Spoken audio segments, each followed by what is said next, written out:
একসময় একটা ছোট্ট গ্রামে একজন শ্রমিক থাকত। প্রতিদিন মাটি খুঁড়ে তার গাধার পিঠে চাপিয়ে বিক্রি করত। একদিন মাটি খনন করার সময় শ্রমিকটি মাটিতে একটা মূল্যবান হীরা পেল, কিন্তু তার মূল্য জানত না, তাই সে তার গাধার গলায় এটি বেঁধে দিল। একদিন গাধা নিয়ে গ্রামের মধ্য দিয়ে হেঁটে যাওয়ার সময় এক ধনী বণিক, যিনি একটা ছোট মুদির দোকান চালাতেন, তিনি গাধার গলায় উজ্জ্বল পাথর দেখতে পেলেন। তিনি শ্রমিককে জিজ্ঞাসা করলেন, তোমার গাধার গলায় এই উজ্জ্বল জিনিসটা কি? শ্রমিক উত্তর দিল, এটা কেবল একটা চকচকে পাথর, যা আমি মাটি খনন করার সময় খুঁজে পেয়েছিলাম। দোকানদার বণিক তার গাধার গলায় ঝুলে থাকা পাথরটা দেখে অবাক হয়ে বলল, এই পাথরটা তো বেশ সুন্দর লাগছে, যদি বিক্রি করো আমি 50 টাকা দিতে পারি। মাটিওয়ালা ভাবল, চলবে তো, 50 টাকাও তো মাটি বিক্রি থেকে বেশি।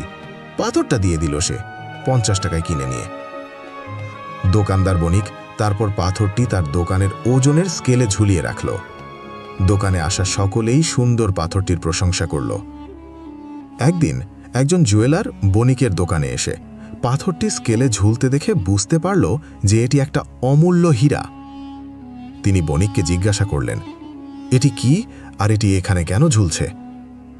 দোকানদার বণিক বলল, এটা একটা চকচকে পাথর, যা আমি একটা শ্রমিকের কাছে 50 টাকায় কিনেছি। জুয়েলার তখন জিজ্ঞাসা করলেন, আপনি কি পাথরটা আমার কাছে বিক্রি করবেন? দোকানদার বলল, এক গরিব মাটিওয়ালার কাছে 50 টাকায় কিনেছি, যদি চান 100 টাকা দিলে দিতে পারি। জুয়েলার একটু চালাক ছিল, ভাবল দাম একটু কমিয়ে নিলে মুনাফা বেশি হবে। বলল, 80 টাকা দিলে নেব। কিন্তু দোকানদারও বুঝে গেছিল এই পাথর কিছু আলাদা। সে বলল, না, 100 টাকার কমে দেব না। জুয়েলার ভাবল, কাল এসে নেব, আজ না হয় থাক।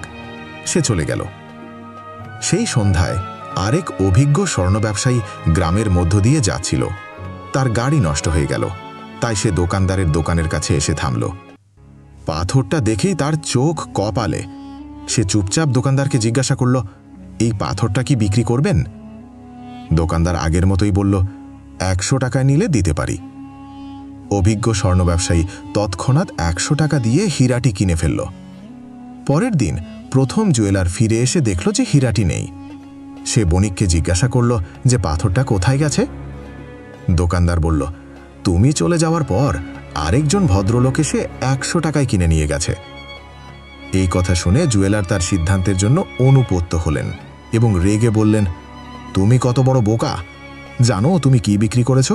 ওটা ছিল একটা অমূল্য হীরা, তুমি সেটা 100 টাকায় বিক্রি করে দিয়েছ।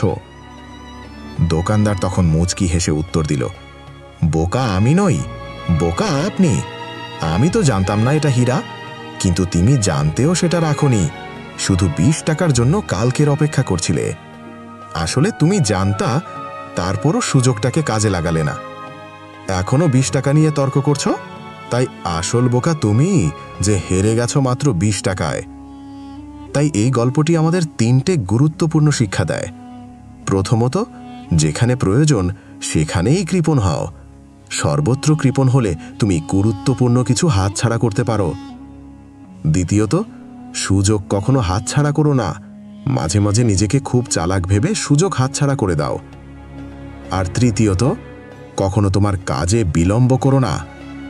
একটা পুরনো কথা আছে, কালকের কাজ আজ করো, আর আজকের কাজ এখনই করো। সঠিক সময় এখনই।